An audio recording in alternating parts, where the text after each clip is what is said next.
Buenas tardes a todos, muchísimas gracias por estar con nosotros. Soy Daniel Stulin y bienvenidos a nuestro espacio semanal con José Miguel Villarroel. Estoy de viaje, por eso tenemos el fondo que tenemos. No estoy en la cárcel, aunque podría parecer que estoy.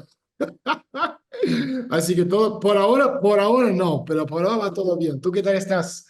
Buenas ¿Qué tardes. tal, Daniel? Un placer. Bueno, no lo digas muy alto porque aquí esta señora maravillosa que nos gobierna la Unión Europea, señora von der Leyen o Así.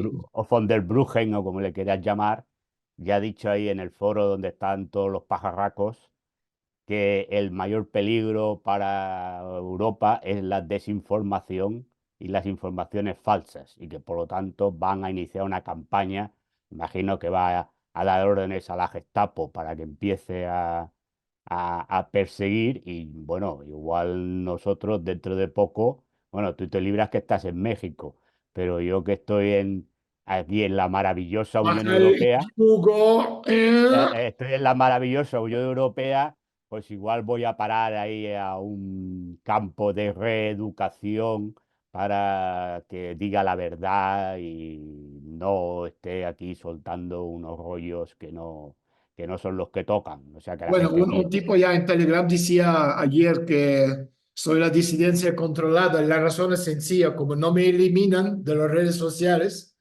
soy la disidencia controlada. De hecho, bueno, yo no entiendo si somos la disidencia o somos la disidencia, somos triple agentes, porque por Somos un triple lado somos agentes. de Real Madrid y de extrema derecha, por otro lado vamos Totalmente. de stalinistas Exacto. y ahora somos la disidencia controlada. Habría que decidir. Bueno, esto es lo que hay. Ten en cuenta que hay de todo y entonces, pues bueno, aquí cada uno nos califica como mejor le parece. Pero bueno, este es igual. El problema, lo importante es seguir dando nuestro discurso, el tiempo que nos dejes y ya está. Esto es lo principal. Luego la gente, si te califica de A o de B, pues bueno.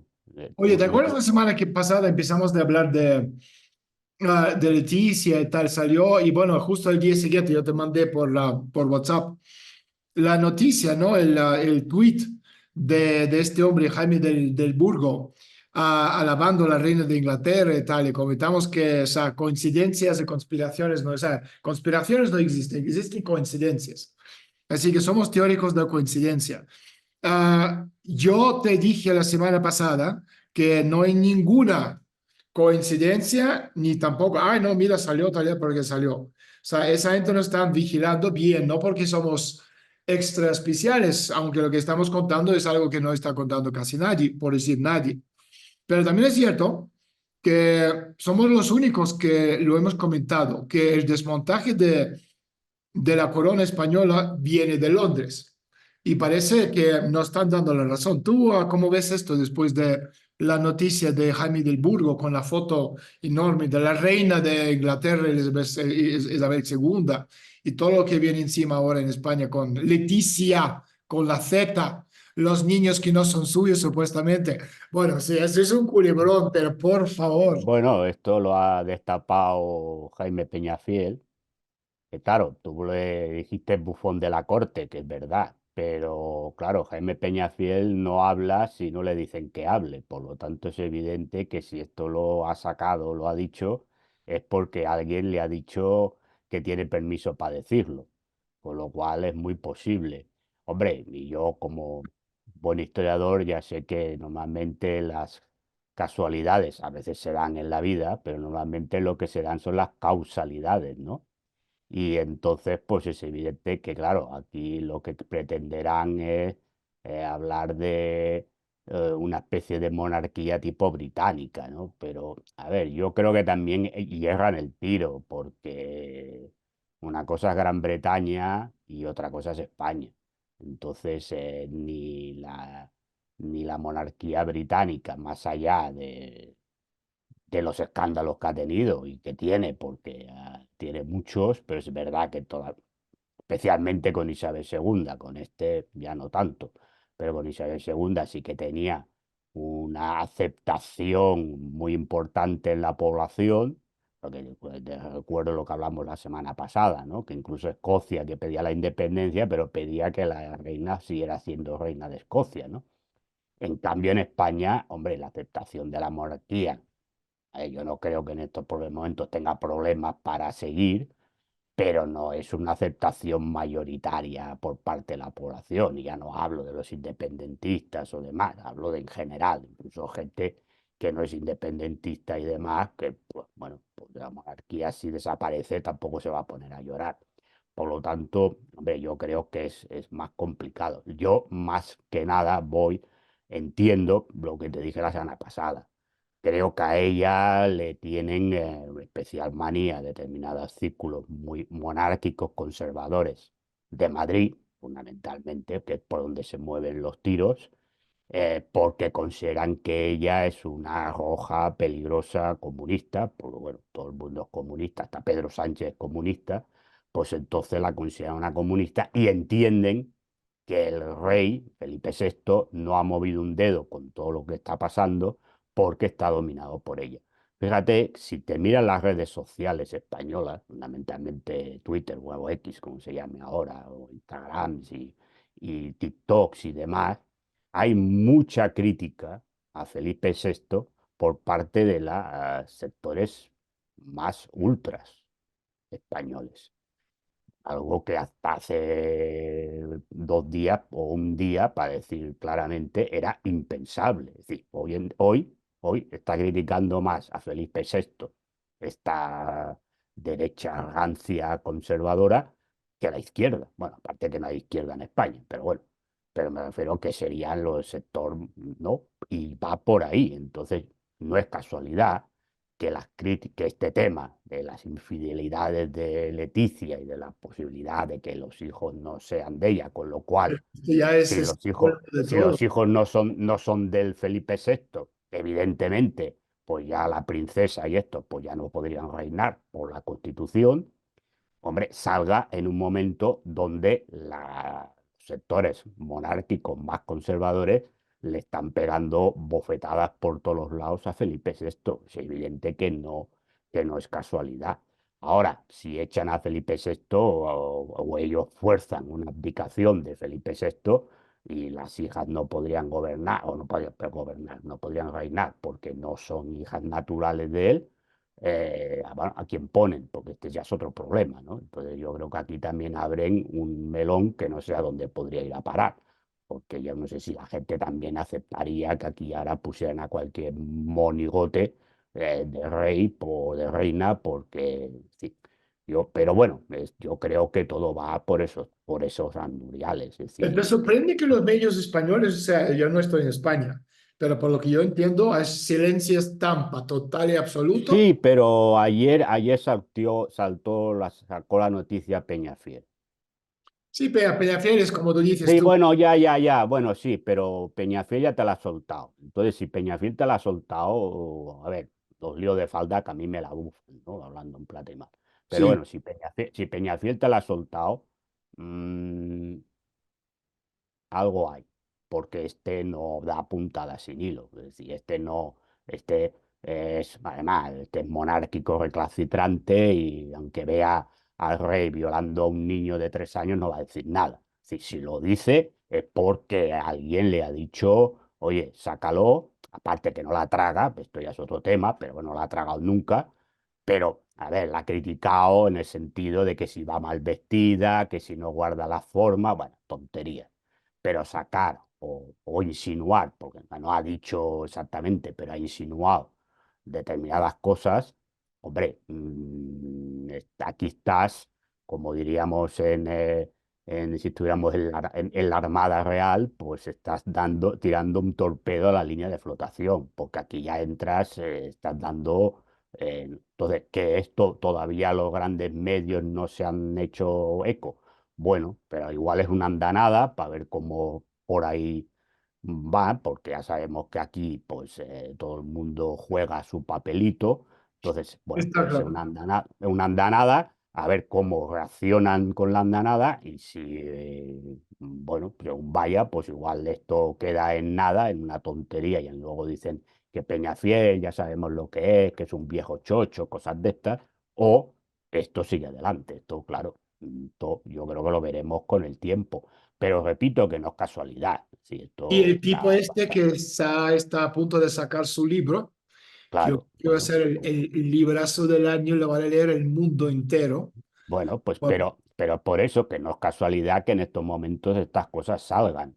Y yo creo que salen fundamentalmente porque aquí consideran de que, bueno, ahora vamos a lo que hemos hablado siempre.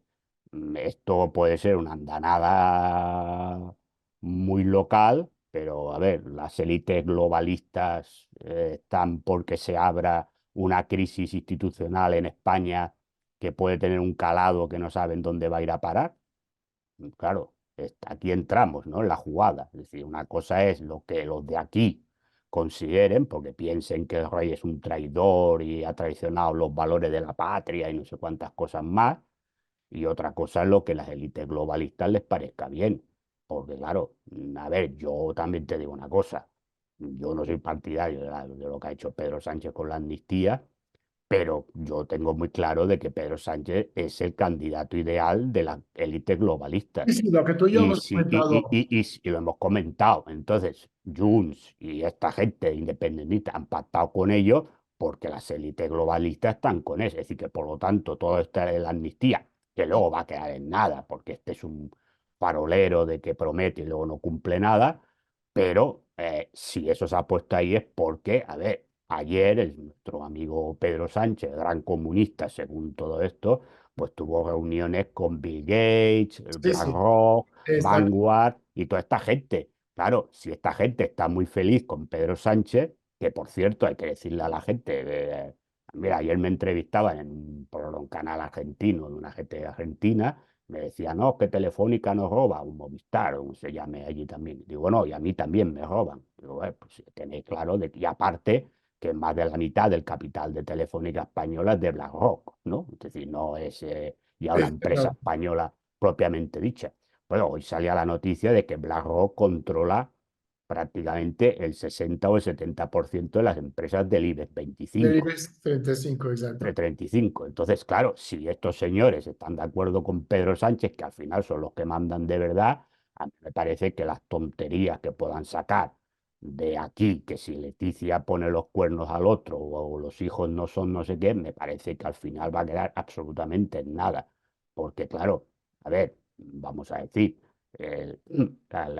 aquí en España no hay un Donald Trump y lo digo así entre comillas, no que la gente entienda que yo soy un trumpista y un defensor a ultranza de Trump, sino que me refiero que aquí en España no hay una personalidad que pueda aglutinar toda una serie de gente como hace Trump en Estados Unidos, Y ¿no? hablamos de Trump, porque ya empezaron bueno, Sí, ya votaron ayer o antes de ayer en Iowa, donde Trump sacó una diferencia de 50 o 60%. De frente a 51% para ser exactos. sí, un Nikki Haley y el otro indio, no me acuerdo cómo se llama. DeSantis. No, no, no, no, un indio. Ah, Eh, un indio, no sé. un Bueno, americano. DeSantis quedó segundo con el 20% No, y este la, se sacó una ventaja tremenda. Oye, ¿por qué te crees que el odio, olvidamos de España, porque al final lo que opina un votante, un borrego español sobre Donald Trump es irrelevante? ¿Por qué te crees que hay tanto odio por parte de, digamos, establishment estadounidense hacia Trump? porque Trump es el antisistema en Estados Unidos. Claro, Trump lo que representa es, a ver, Estados Unidos es donde se concentra, no toda, no toda, porque está repartida por muchos países del mundo, pero donde se concentra la mayor parte de la élite globalista mundial. Es decir, Estados Unidos, Gran Bretaña, también en China los hay, algunos en Rusia menos, pero también los hay, y en otros países. Claro, en Estados Unidos, a ver, hasta ahora, pues, bueno, ahora se le contesta, pero hasta ahora Estados Unidos como país, porque las élites globalistas no tienen patria, estos van a su dinero, pero bueno, como país ha sido la primera potencia, es decir, que todavía marca la agenda en muchas cosas, o la marcaba hasta ahora, ¿no? La agenda en muchas cosas. Claro, ahí donde están las principales empresas que representan la élite globalista. Hablábamos antes de BlackRock, de Vanguard, las farmacéuticas, las militares, etcétera, etcétera, son americanas. Bueno, americanas, pues están en América. Así que mañana, si quiere, las llevan a Shanghái y se acabó la película. Pero bueno, están en Estados Unidos. Claro, Trump, es decir, yo lo he dicho muchas veces y aquí en el programa lo hemos hablado. Creo Sí. que en el país donde en estos momentos se refleja más la disputa entre la élite globalista y las élites, si tú quieres, más proteccionistas o más nacionalistas, es en Estados Unidos. Claro, Trump representa la lucha, a nivel que la gente lo ve, la lucha contra estas élites globalistas y que además Porque que si tiene posibilidades miraras, de ganar. pero fíjate, si Claro. te miraras, imagínate, tenemos una mesa metafórica, ahí están los cuatro grandes potencias. India, ahí pone India, tienes Modi, China, Xi Jinping, Rusia, ¿no? Con un nombre, Putin. Estados Unidos, si pondríamos Trump, o sea, no tampoco sería cierto, porque Trump representa una parte bastante pequeña de Estados Unidos, un país absolutamente dividido. De ahí Sí, también sí. el tema de la guerra civil, que ahora te pregunto. Pero, o sea, al final Trump es la cara visible de un proyecto alternativo. No es que Trump es la antiélite, porque Trump es la élite, pero la élite alternativa. Si por un lado tú tienes, digamos, globalistas, financistas, banqueros, o sea, el famoso becerro de oro, con su epicentro en Nueva York, en Wall Street. Por otro lado, tú tienes Trump. ¿A quién representa Trump? Esto lo explico en mi penúltimo libro, La trastienda de Trump, porque Trump al final es el proyecto, porque o sea, Trump es irlandés, escocés por un lado y alemán por el otro. Entonces, Trump es la cara visible en 2016 del proyecto Vaticano, en el sentido que en Estados Unidos ganó Trump porque el Vaticano y Estados Unidos a través de la curia, a través de todas las iglesias, voto latino, los latinos, te pregunto a los latinos en Estados Unidos, en las iglesias, las curas decían votar a Trump. Y por eso ganó Trump como la élite, como la cara visible de esta élite alternativa. ¿Cuál es esta élite? Aislacionistas, nacionalistas, industrialistas. Pero Trump no pudo llevar a cabo su línea. En 2020 le quitaron del medio y ahora vuelve. ¿Tú crees que gana esta vez? Bueno, vamos a ver, yo creo que le van a poner todas las trabas posibles para que incluso ni se pueda presentar, ¿no? Porque ya hay algunos estados que le han, Colorado, por o ejemplo. Colorado o Sí, Maine o tal, que no se pueda presentar. Bueno, eso está en el Tribunal Supremo, es verdad que el Tribunal Supremo, aunque digan que es de mayoría conservadora, pero hay republicanos que forman parte de estas élites globalistas. totalmente. No es decir, que por lo tanto vamos a ver luego al final ese tribunal lo que decide. Hombre, yo creo que él va a arrastrar muchísimo voto. También Biden se ha quemado mucho con el tema de Palestina. Hay mucha gente, minorías raciales que le han votado, que ahora parece que no le votarían. Entonces, sí, yo creo que tiene posibilidades de ganar. Ahora creo que le van a poner todas las trabas posibles. A ver, Trump le va a pasar lo mismo, tampoco le van a dejar hacer, porque claro, el problema es que tú tienes una administración donde los altos funcionarios y los altos cargos forman parte de esa élite. Ahora, si él lo que hace cuando entra allí es pegar un volantazo y meter estas leyes, digamos, que establece la Constitución americana, de eliminar las libertades durante un tiempo y depurar muchas cosas, ahí es otro tema. Ahora, si lo hace, se lo van a dejar hacer también eso. Bueno, ahí está la duda. Porque claro, los intereses están muy, muy claros. Es decir, los lobbies y los intereses que hay allí son de mucho dinero y no le van a permitir que haga determinadas cosas.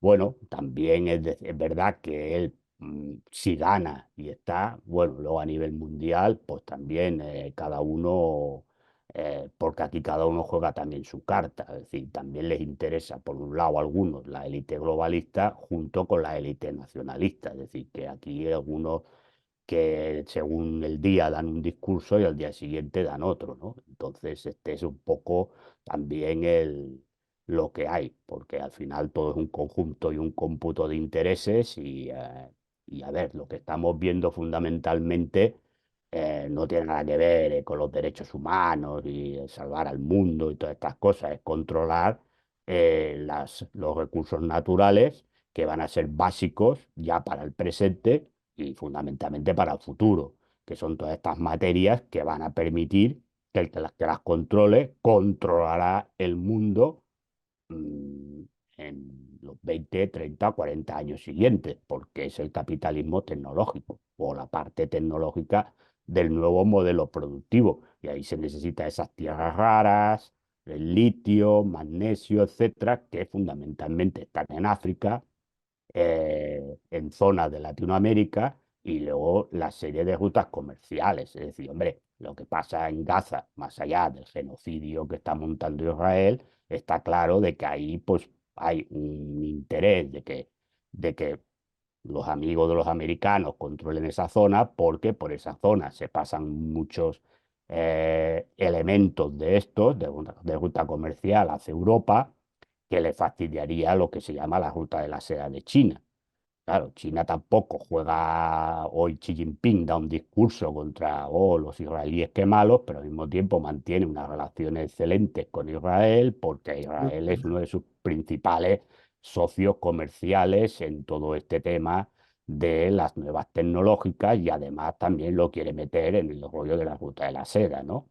Luego estamos con Arabia Saudí, que si es el BRICS y no es el BRICS, pero le ha dado permiso a Estados Unidos para meter allí las bases militares y bombardear a los Houthis en Yemen.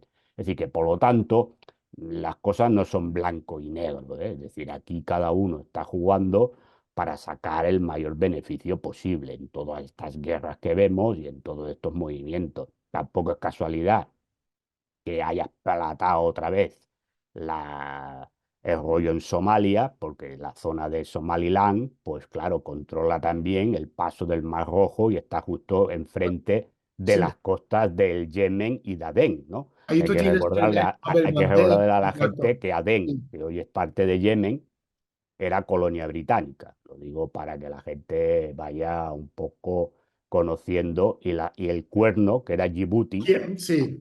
era inglesa también, que Somalia era italiana, pero el cuerno de Somalia, que es Djibouti, eso se llamaba Djibouti y era colonia inglesa. Por lo tanto, Inglaterra controlaba el estrecho de Adén, ¿no? Por donde pasa la entrada al Mar Rojo, por donde pasa la mayor parte del Estamos comercio. hablando de Bab el Mandeb, uno de los puntos más importantes ahora mismo del mundo. Y te quiero comentar una cosa.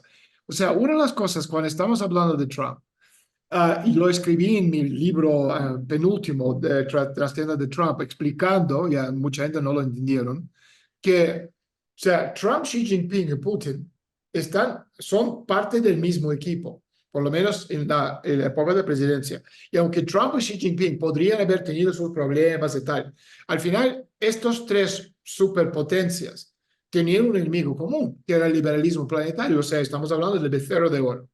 Y el objetivo principal ahora mismo también, estamos viendo obviamente con la guerra en Ucrania que empezó en febrero del año 2000, ya vamos casi 2 años, que el objetivo principal es el desmontaje del viejo orden. Este viejo orden es el orden liberal banquero financista. Y a medida que este orden va debilitándose, perdiendo fuerza, va levantándose los proyectos alternativos. Y en este sentido, uno de los elementos de este proyecto alternativo es decidir también exactamente qué va a pasar en Estados Unidos, porque estamos viendo, fíjate, hablando de la guerra civil y tal, hasta sacaron la película, no sé si salió ya o yo Sí, vi, sí, sí, me parece que la han estrenado ya. ya salió, ¿no? Vale, ya vi el Sí, sí. tráiler, o sea, la guerra civil, Civil War, es un concepto, o sea, pero además, fíjate, eh, hace ya bastante tiempo, yo estaba explicando, no me acuerdo si tú y yo hemos hablado de esto, porque ya vamos casi un año, ¿eh? Llevamos a 40 y por ahí episodios de nuestro espacio. Pero Estados Unidos como un ser humano, nosotros tenemos un ciclo de vida que puede dar a 80 años, 90, lo que sea. Pero los países también, entonces Rusia tiene un ciclo corto de 100 años, un ciclo largo de 100 años, de 600 años, y Estados Unidos tiene un ciclo de más o menos 80 años, más o menos 2 o 3 años. Entonces, si tú miras la historia de Estados Unidos, si pones como la historia del país como una, o sea, línea recta, y volvemos a los finales de 1700 del siglo XVII, y tú vas sumando los 80 años, el primer 80 años ciclo, ¿no? Te lleva a 1776, que es la revolución estadounidense. El segundo ciclo te lleva a 1860, que es la guerra civil. El tercer ciclo te lleva a 1940, que es la Segunda Guerra Mundial, y este último ciclo te lleva a 2020, 2021, 2, 3, o sea, COVID, todo lo que hemos visto. Entonces, Estados Unidos a lo largo de su historia ha salido de las crisis sistémicas existenciales suyos o a través de la revolución, guerra civil, Segunda Guerra Mundial o lo que hemos visto con COVID, llama como quieres llamarlo. El problema ahora mismo, tú no puedes tener una guerra termonuclear porque todo el mundo No, tiene armas nucleares. Entonces, la élite está pensando para desgravar los 4 cuadrillones en inglés, que son 4 trillones, si no me equivoco, o sea, 15 ceros, de deuda planetaria, necesitas una fuerza mayor. Y fuerza mayor puede ser Godzilla, puede ser asteroide, puede ser extraterrestres. Y por eso también hemos visto últimamente cómo están hablando cada vez más para toda esta banda de locos pirados, no tipo David Icke y tal, de tierraplanistas, que están hablando, oh, están llegando los extraterrestres, la Federación Galáctica, los Jedis nos van a salvar la vida. Porque el tema es, tú necesitas desgravar 4 cuadrillones de dólares de deuda planetaria y solo la única forma de hacerlo es vía fuerza mayor. Entonces, si no, tú tienes la guerra termonuclear. Si no es la guerra termonuclear, estás en el punto de bifurcación. Para Estados Unidos, ¿cuál es la otra alternativa? Pues estamos viendo caos a nivel mundial mientras ellos están buscando tiempo para salvarse a costa de los demás países y caos a nivel mundial. Dentro del país estamos viendo este mismo caos porque la rotura entre los dos bandos es extrema. O sea, ya no hay forma de sentarse en la mesa y digamos, negociar entre Estados Unidos y como, perdón, entre los republicanos y sí, sí. demócratas. Entonces, la única forma es una guerra civil que puede pasar cualquier. ¿Tú cómo ves esto? Bueno, yo siempre he dicho que es más fácil que Estados Unidos tenga una confrontación civil que una confrontación con otro país. Yo creo que Estados Unidos sabe perfectamente que una confrontación es verdad que le unificaría, ¿eh? Pero siempre que apareciera como víctima. Es decir, si Estados Unidos aparece como atacante o como agresor, pues posiblemente, bueno, habrá gente en Estados Unidos, mucha gente que dirá, ¿qué pinta ahí si no, no? En cambio, si montan un Pearl Harbor, para entendernos, ¿no? Para que la gente nos entienda. Si montan un Pearl Harbor, pero claro, un Pearl Harbor bien hecho, ¿no? Que le ataquen una base en Irak o cosas de estas, no, un Pearl Harbor bien hecho, ¿no? Entonces sí que unificaría el país, porque entonces se sentiría el país, pues bueno, como pasó en Pearl Harbor, ¿no? Nos han humillado, nos han atacado, el espíritu americano, etcétera, etcétera. Pero si no es así, es lo que ha hecho siempre durante la historia, porque en las dos guerras mundiales siempre entraba a última hora, ¿no? Cuando los demás ya se habían matado la mitad, es hacer estas guerras lejanas, ¿no? Donde yo gano mucho dinero, porque es verdad que ganas dinero, pero las fuerzas americanas no están metidas, ¿no?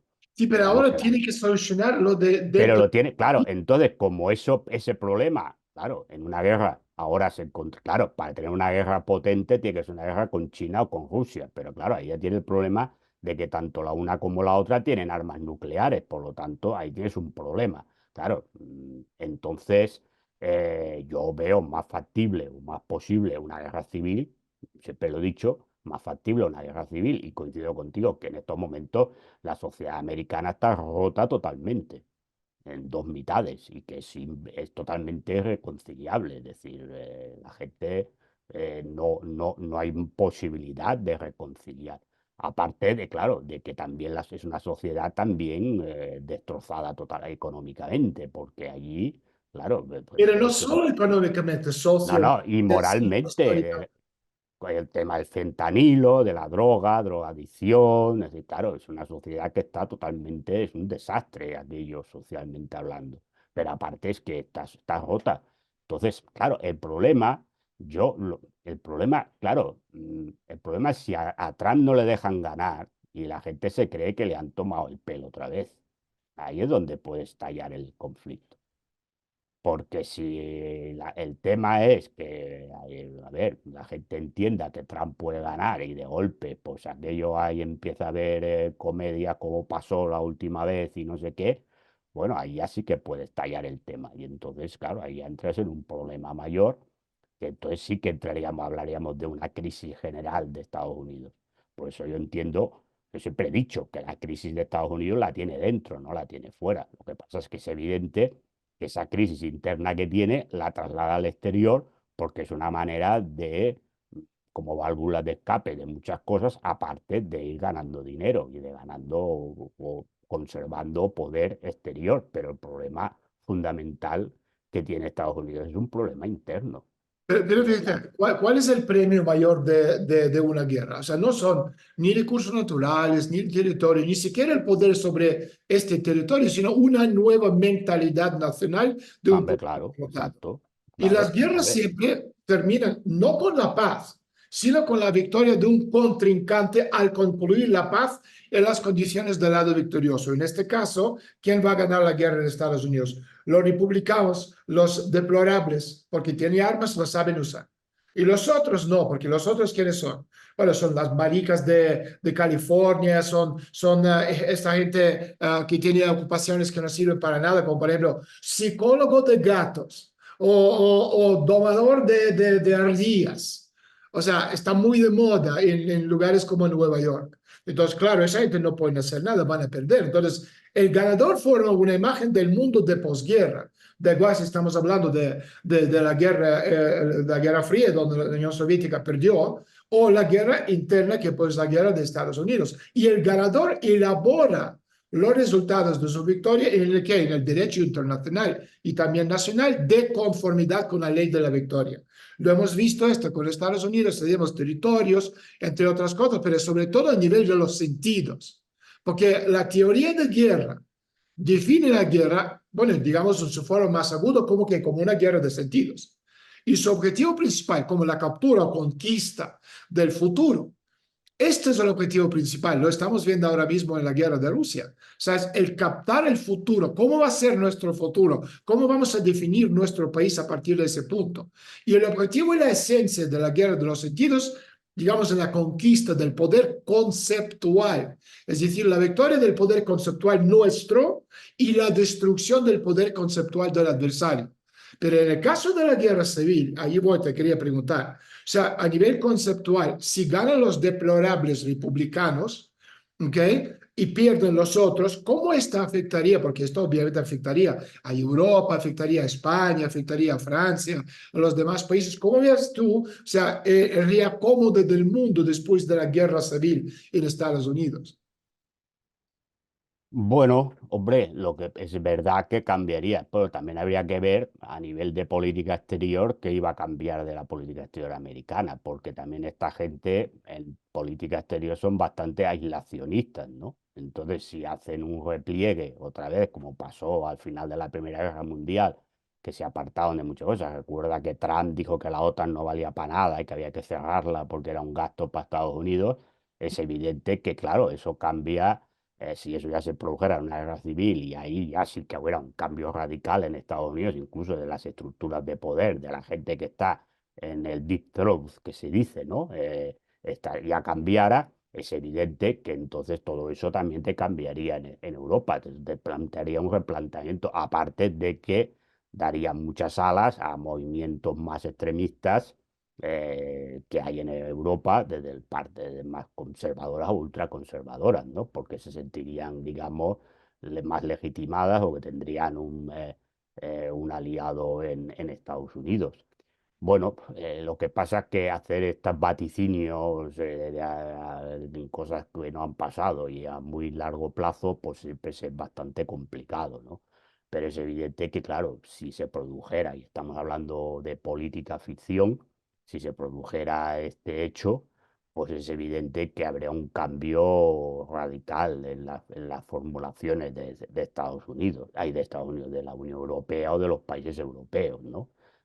Bueno, habría que ver. Yo creo que hay muchos países pues, que sí que se sentirían más cómodos con ese Estados Unidos dentro de Europa y otros menos. España, bueno, pues, España tampoco ni pincha ni corta, también iría volando, mirando en función de cómo fueran los países principales europeos, ¿no? Que hiciera sobre todo Francia y Alemania, más que Gran Bretaña, que ya se sabe que normalmente siempre está al lado de Estados Unidos, mande quien mande, ¿no? Pero sí es verdad que a ver lo que harían Francia y Alemania. De todas maneras, yo creo que Europa, independientemente de lo que pase en Estados Unidos, si hubiera este hecho que hablamos de la guerra civil, ganara uno o el otro, el declive general y generalizado de lo que es Europa no lo va a parar nada. Yo creo que estamos ya en una fase de declive en todos los aspectos y eso no tiene solución. Bueno, tiene solución, pero no viene la solución de lo que pase en Estados Unidos, deje de pasar en Estados Unidos. Creo que Mira, de la eso es. última pregunta. O sea, entonces, mira esto, hablando de la dialéctica hegeliana. O sea, relativamente hablando, para que la gente que no lo entienda de forma muy rápido. Tesis, capitalismo, antítesis, comunismo, síntesis, nuevo orden mundial. Con el cambio que podríamos estar viendo a corto plazo en Estados Unidos, o sea, comunismo no existe más, capitalismo tal y como lo conocemos tampoco. Entonces, ¿cuál es la síntesis a partir de la guerra civil en Estados Unidos? ¿Cuál va a ser esta dialéctica hegeliana? Bueno, Los hombre, polos, digamos. bueno, claro, Hegel decía que llegaría un momento en que se acabaría la antítesis, ¿no? Y es un poco lo que dijo Fukuyama en su libro. Claro, bueno, si hacemos caso a Hegel, pues igual se acabaría la antítesis y aquí llegaría, digamos, al establecimiento del espíritu universal en una sociedad y por lo tanto al fin de la historia entendida como filosofía de la historia, no como historia en sí. Sí. Bueno, pero yo creo que como dijo Marx, hombre, claro, hasta que no se produjera la disolución de los estados y se vivía en un mundo universal del comunismo, que eso era más, suena más utópico, es cierto, pues se seguiría produciendo la dialéctica, tanto de clases como de modelos. Hombre, el tema es que en historia, y esto los historiadores pues lo conocemos, cuando se produce algún movimiento muy pendular a un sitio, no tarda mucho en salir un movimiento pendular hacia otro. Es decir, que, claro, hoy el comunismo evidentemente no existe. Me refiero en ningún país o un país como mínimo que le pueda plantar cara a Estados Unidos, digo, como potencia, ¿no? Pero si se produjera eso en Estados Unidos, de una radicalidad, porque evidentemente los discursos serían más radicales del punto conservador de muchas cosas, al final también habría una reacción, ¿no? Porque, claro, entonces también habría una reacción, porque, a ver, también dentro de la sociedad americana, pues igual hay gente que seguiría de Estados Unidos, otros no, pero a lo mejor allí mantendrían unas posturas contrarias y entonces, claro, frente a lo que gente que entendería que es un imperialismo, porque claro, te pueden entender de que lo que querría entonces Estados Unidos es expandir esas ideas al nuevo orden mundial, también puede provocar en otros sitios de otras partes, ¿no? Que si se intentara aplicar eso mismo de Estados Unidos, hubiera también reacciones contrarias y a lo mejor pues entonces también aparecería la antítesis, ¿no? Esta es la realidad. A ver, es más complicado porque es verdad que hay que decir que, hombre, en la mayoría de países tampoco las ideas de Trump, entre comillas, la Sí. mayoría de ellas, o las que representa el Partido Republicano más trumpista, pues tampoco sientan de una manera que sean muy radicales. Yo creo que hoy en Hombre, en día, Estados Unidos, el partido de republicanos, la mayoría son never Trumpers. O sea, nunca ya, Trump, claro, cualquier otro. Están dispuestos a votar un gato antes ya, de... ya, por eso, no, me refiero que hay muchas cosas, por ejemplo, en Europa mismo hay mucha gente que las cosas que defiende Trump le parece bien, y no digo votantes de Vox en España o de Marine Le Pen en Francia, sino Sí. incluso gente conservadora que puede votar aquí al Partido Popular o incluso en Francia a Macron, pues está de acuerdo. Entonces me refiero que, claro, el problema es que, hombre, siempre se produciría una reacción. ¿Por dónde saldría la reacción? Bueno, no lo sé. Es decir, ahí ya entramos en un Fíjate terreno. lo que pienso yo. O sea, el capitalismo es el resultado de la modernidad ilustración, o sea, la antítesis en relación con la tradición hasta que se, digamos, se logra esta eliminación dialéctica de conflicto entre, por un lado, tradición y por otro lado, la modernidad. Bueno, eso ya estuvo en el siglo XIX. Ten en cuenta que el romanticismo es una reacción contra la ilustración, ¿no? Contra la Totalmente, razón. Y así es. entonces era más poner el espíritu, el corazón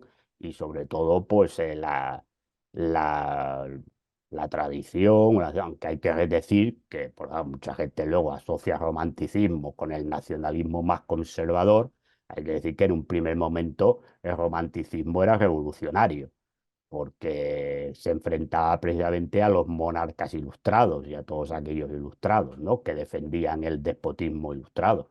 Es decir, que el romanticismo en su parte, o en sus orígenes, en su momento era un origen revolucionario. Es decir, claro, lo que pasa es que hoy en día entendemos revolución por Sí, la sí, sí, revolución sí. bolchevique, Sí. pero en su momento era revolucionario y buena parte de los movimientos que hay entre la década de 1815, después del Congreso de Viena, hasta el año 1830, y porque la revolución del 1830 yo creo que es una revolución muy basada en los principios románticos, la del 48 ya no, la del 48 ya hay más cosas, digo 1848, tiene más cosas y ya incluso hay levantamientos de movimiento obrero incipiente, pero que buscan no tanto, pero sí que los movimientos que hay en los 1820, en 1830, se basan mucho en esos movimientos románticos, ¿no? Pues es verdad que luego ese nacionalismo romántico, que en principio era más liberal, digo liberal porque no existía el marxismo en aquella Pero época todavía. hemos dicho eso, las tres grandes teorías políticas, hablando, podemos hablar del liberalismo, comunismo, nazismo, son tres hegelianismos, de izquierda, de derecha Bueno, claro, y es algún que tipo liberal. sí, claro, es que Hegel, digamos, es el padre de la política moderna. Bueno, el liberalismo yo no lo consideraría tan hegeliano. Yo creo que el liberalismo surge ya en Gran Bretaña, ya en los en los escritos de Berkeley, de Locke, es Justo te iba a decir, decir, porque Churchill de ya, la historia claro, es bien bueno, poco. claro, es decir, luego el liberalismo también ha dado paso a lo que ha dado, pero me refiero que Thatcher tiene bien poco de liberalismo. la Él- formulación él- liberal, sí, sí, digamos, la daban más esta gente, ¿no? está Por ejemplo, claro. en Estados Unidos, Thomas Paine, Jeremy Bentham, toda Sí, esta sí, gente, sí. ¿no? En cambio, sí que es verdad que el marxismo o el comunismo, socialismo y el nacionalismo sí que beben mucho de Hegel y sobre todo más el nacionalismo bebe más de Herder, Fichte y de Pero gente. fíjate, Hegel no explica nada sobre el Estado que existía, digamos, antes de la modernidad y las revoluciones No, burguesas. él defendía, él entendió, lo que pasa es que luego es verdad que también lo criticó a última hora, lo que pasa es que se le ha quedado el San Benito, él defendió el Estado prusiano, decía que el Hombre, Estado para Hegel prusiano esto que pero es está- verdad, cuidado, pero sí, pero vamos a ver, lo que pasa es que se le ha quedado el San Benito de que defendía, pero luego también le criticó, ¿eh? Por falta pero de para él libertad. sí podía decirle, porque era de la Bueno, era lo podía decir porque tenía ya una fragmentada, personalidad humillada. claro, y una fama Sí, que, sí, pero estaba vigilado por la policía prusiana, ¿eh? está claro. Que por cierto, se llamaba ya Gestapo, que la Gestapo no la inventaron los nazis, ya se Sí, llamaba sí. Gestapo. Eh, es decir, que estaba vigilado por la policía prusiana, porque reconocía que el Estado prusiano no mantenía esas cuotas de libertad que él consideraba. Lo que pasa es que es evidente que, hombre, era un señor de conservador. Claro, En es que su, no es claro, coincidencia que lo político en Hegel surge de la filosofía de derecho. Y esto claro, sí, da sí, la sí. clave para, Claro. bueno, comprender dónde se perdió el Estado decrépito, es decir, preburgués en los modelos de Hegel, porque el Estado surge de derecho, tiene base jurídica, el derecho procede del Estado y lo establece. Pero la siguiente pregunta es, o sea, ¿en qué se basa exactamente la ley misma?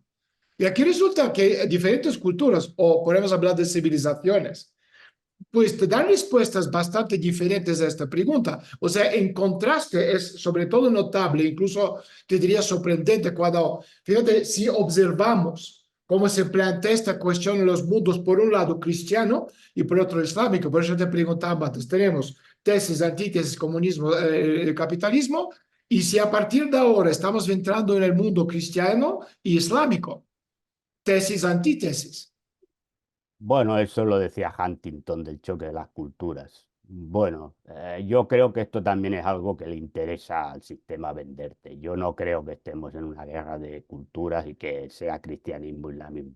Entre otras cosas porque, a ver, para hacer cristianismo y islamismo tendría que ser que la gente, sobre todo en la Europa, en Occidente, fuera todo el mundo cristiano y se creyera fuera a misa cada día, cuando tú, la gente, el 99% no pisa una misa ni una iglesia ni por equivocación. Sí, pero fíjate, Bueno, sí, los valores sí, pero claro, si tú me hablas de valores, y no digo valores cristianos, me refiero a los sí, sí, te valores de la entiendo, te entendí. civilización occidental, que evidentemente la gran mayoría están basados en el cristianismo, o el cristianismo tiene una importancia capital, no se le puede negar la importancia que ha tenido el capitalismo en la formulación de los valores occidentales, porque si no, de negar esto es de idiotas, en vez de decir así de claro.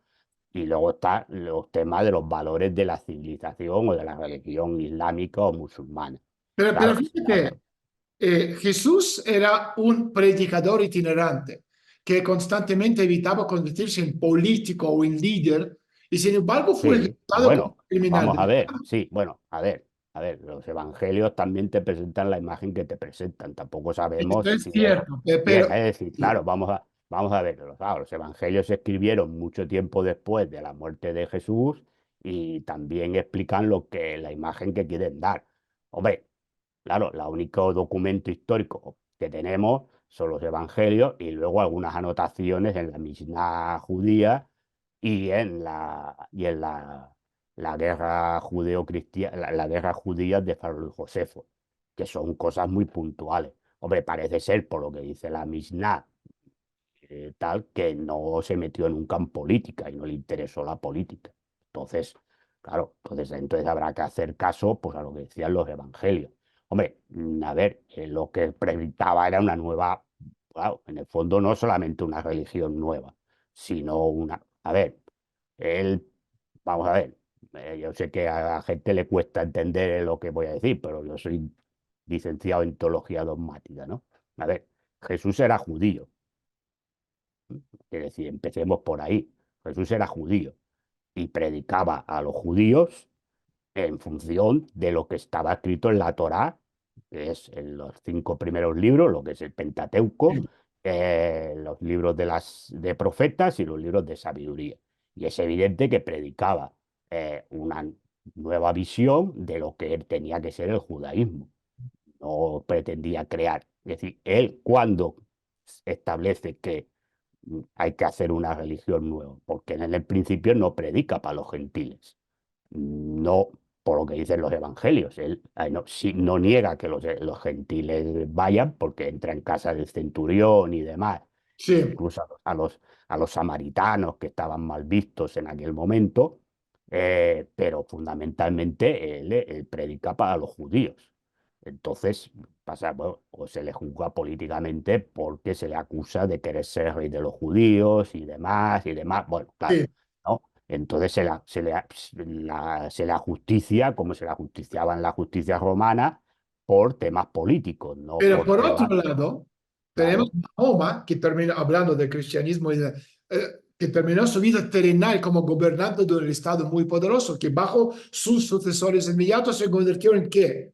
En el más grande del planeta. Es decir, si para Jesús el Claro. razonamiento escapista era bastante apropiado, entonces Mahoma desde el principio construyó, bueno, su sistema, digamos, como un Bueno, sistema pero claro, pero es distinto. Es decir, a ver, Mahoma,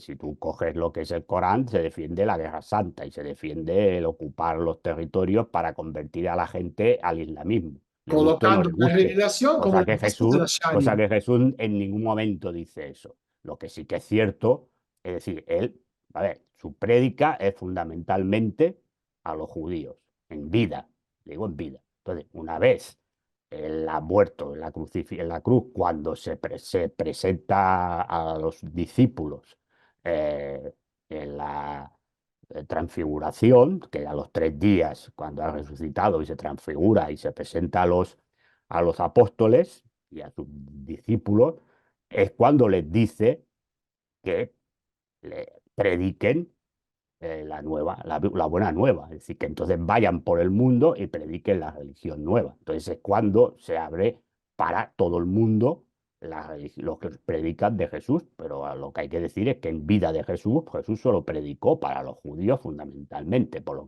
que quería.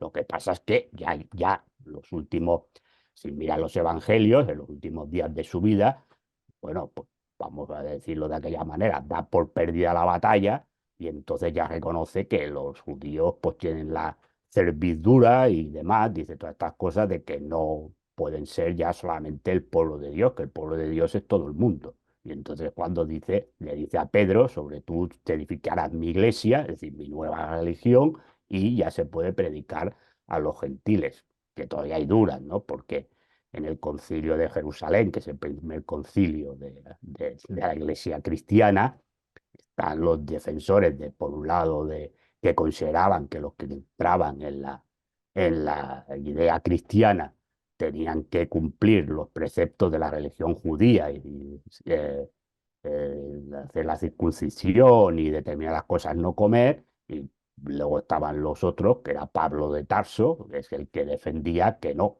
que, que Jesús había creado una religión nueva, aunque es verdad que luego en sus escritos pues metió todas esas ideas fariseas, ¿no? Y por lo tanto tenemos una moral un poco farisea, no digo farisea, sino bastante durita en el tema de la moral sexual y en la moral de estas cosas, Sí, ¿no? porque en la historia, digamos, posterior de este mundo Sí, cristiano, es otra, es otro mundo.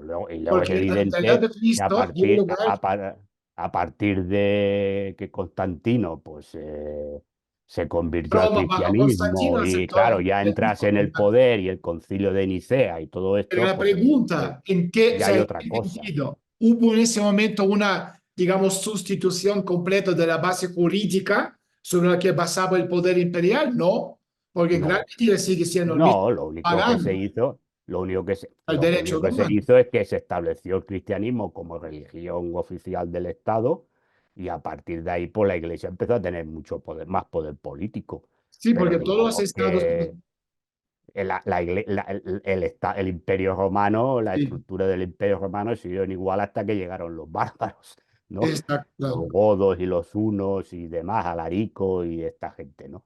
Pero la estructura de poder continuó igual de mal, porque estamos hablando ya de la época de la decadencia del Imperio Romano, Sí, sí, sí, porque sí, que por cierto Edward Gibbon, que escribió aquella historia de la decadencia del Imperio Romano, es un libro maravilloso, sí. Gibbons es un entre ellos le echaba la culpa al cristianismo, ¿no? De la caída del Imperio Romano.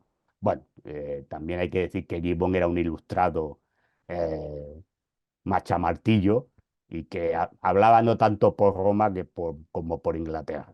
Y la gente tiene De que todos entender un modos, poco. o sea, todos los estados cristianos que surgieron desde el principio, ¿no? Tuvieron, digamos, dos raíces de esencia muy heterogénea, ¿no? Incluso o sea, te quería plantear la pregunta de si existieron estados cristianos o si solo hubo estados cristianizados, pero en realidad cristianos greco-romanos. Pero bueno, de esto hablaremos quizás la próxima vez, como siempre. Empezamos con hablando de Leticia y terminamos con Y cosas te hablando de Jesús. infinitamente más inteligentes e interesantes. Oye, muchísimas gracias por tu tiempo, como siempre. Seguimos A ti, viendo el desarrollo de la historia de con la historia. Leticia. Oye, llevamos tiempo a hablar sin fútbol. No quiero que la gente Bueno, que no tiene somos todo campeones de la engañado. Supercopa, eso hay que decirlo. Somos campeones La semana que viene volvemos a hablar un poco de fútbol. machacando al Barça. Venga, un abrazo. Un abrazo, Daniel. Chao. Placer.